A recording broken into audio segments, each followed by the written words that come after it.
How was it? Unbelievable. Couldn't be better. Just fantastic. Big day, big day.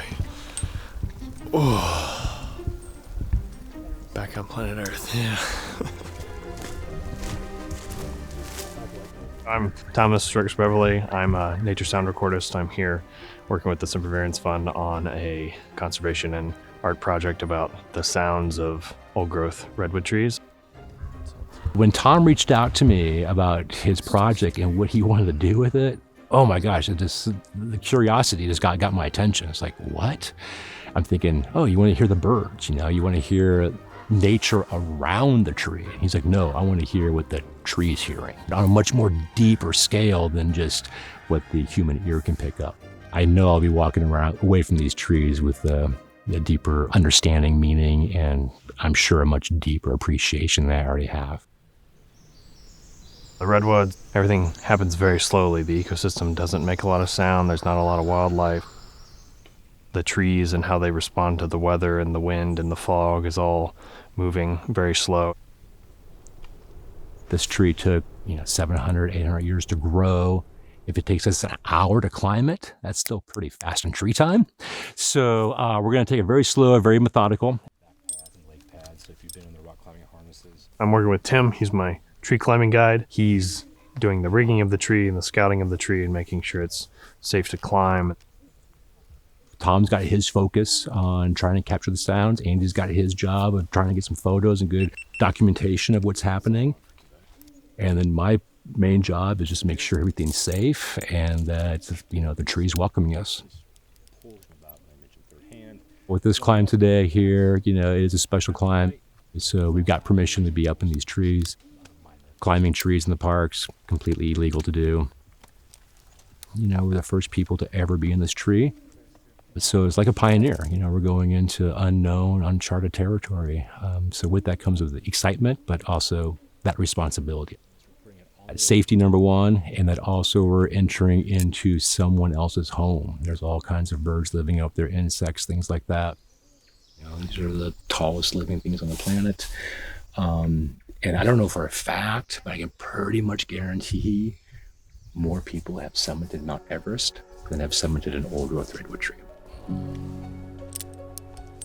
If this comes down, let me know. There, sit back in the saddle now. Yeah, we can do that.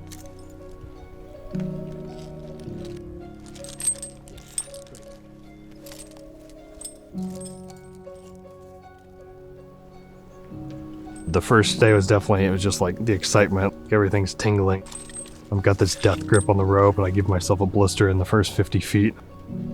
The first climb, we pretty much went straight up all the way to the top, to about 225 feet, set a mic up there. That took forever to do the first time because I didn't know what I was doing and try not to drop everything and just get everything attached. So the main goal of all the microphones in Big Red is to be able to record at the base of the tree, about 100 feet up, about 200 feet up, about 225 feet up, and those are all recording in parallel. And then I want to be able to sync those up so that you can hear the same sound from different spots in the tree. So a big wind gust comes in, you can hear that same wind gust from the base, from 100 feet, from 200 feet, from 225 feet. It's somewhat of a subtle difference, but if you can hear it in parallel, I think it'll give listeners a deeper look into that kind of interesting micro ecosystems of the tree. Not even climbing them, just being at the base of them and being in their presence creates a sense of awe that I found.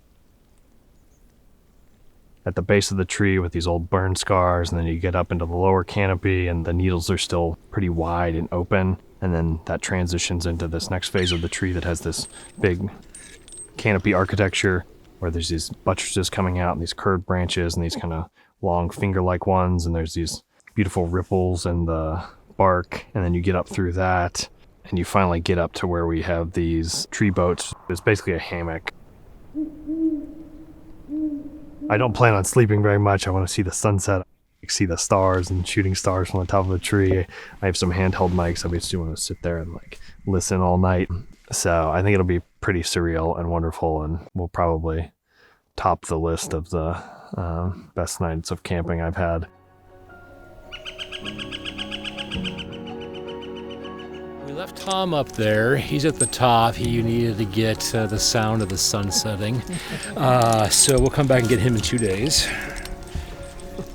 Get down quick. Got all the mics set up. I almost dropped like the whole thing. It's dicey. You get up at the very top and you're rigged up between these two different ropes. Got done. 10 mics in the tree. It's a good day. Guys feeling good? Be sure to thank Big Red for holding our life up there as well.